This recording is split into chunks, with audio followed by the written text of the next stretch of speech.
What if the most terrifying experiment in American history never fully ended? MK Ultra, was it really shut down, or did it simply go underground, operating in ways we might never fully grasp? Welcome back to Mystery Unveiled. Today we're tackling one of the most controversial and sinister topics in history, MK Ultra, a CIA program that tested mind control on unsuspecting individuals. But here's the question: did it really stop, or are we still living in the shadows of its dark experiments today? Stay with us as we explore key figures, chilling events, and startling modern-day connections. MK Ultra was officially launched in 1953 as a top-secret CIA program that sought to understand and develop mind control techniques.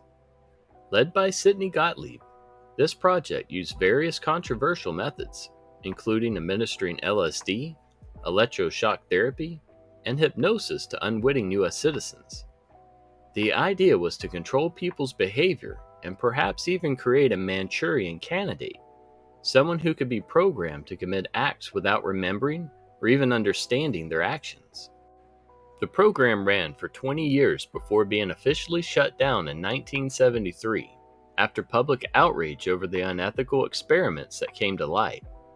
But many believe that MK Ultra never really ended, just went underground, potentially evolving into something far more dangerous. MK Ultra wasn't just about controlling people's thoughts, it was about total behavioral manipulation.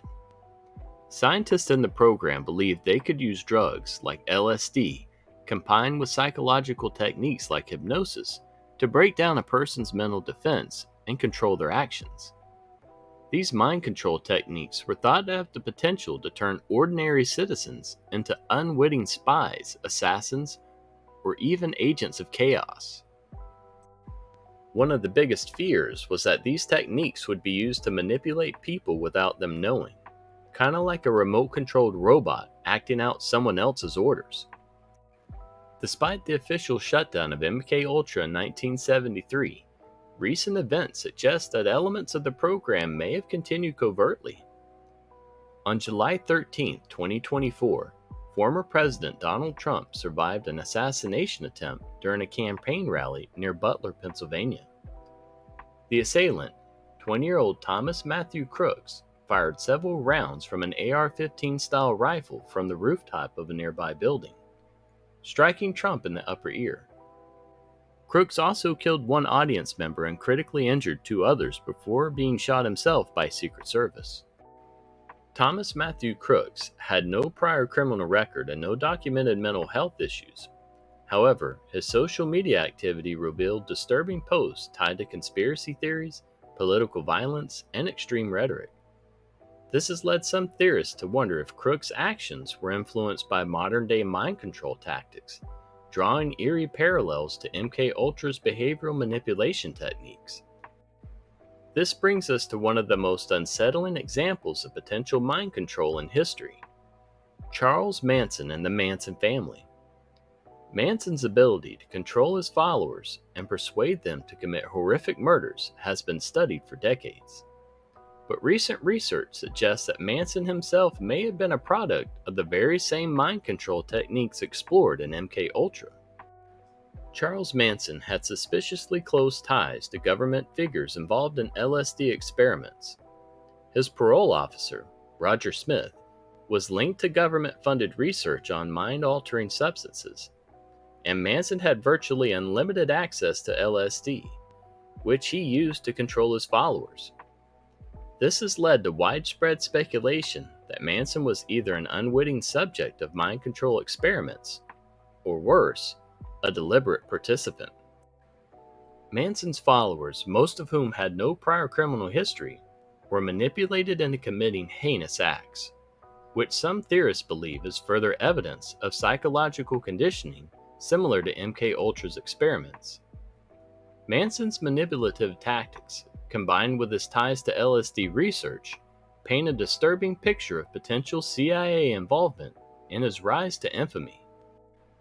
The idea that Manson was part of a larger psychological experiment gone wrong or perhaps a deliberate manipulation of an unstable individual, only adds fuel to the theory that MK Ultra didn't end in the 70s, but evolved into more subtle and insidious forms of control. If you're interested in diving deeper into this topic, I highly recommend the book Chaos: Charles Manson, the CIA, and the Secret History of the 60s by Tom O'Neill and Dan Piepenbrink. This book ties together the CIA's mind control experiments, MK Ultra, and Charles Manson in ways that will leave you stunned. I've included a link in the description where you can grab your copy today. By using this link, you'll also be supporting the channel. So go ahead and click the link and get your copy, and let me know what you thought today. Today, we've explored the murky history of MK Ultra, examined the evidence for its continuation, and discussed recent events that suggest mind control could still be in play. From its chilling origins to modern-day connections like the Trump assassination attempt, MK Ultra's legacy continues to spark debate. Ultimately, the question of whether MK Ultra is still active remains unsolved. But one thing is clear: the truth, whatever it is far stranger than fiction. Could we be unwitting subjects of mind control even today? Or is MK Ultra just another conspiracy theory that spiraled out of control?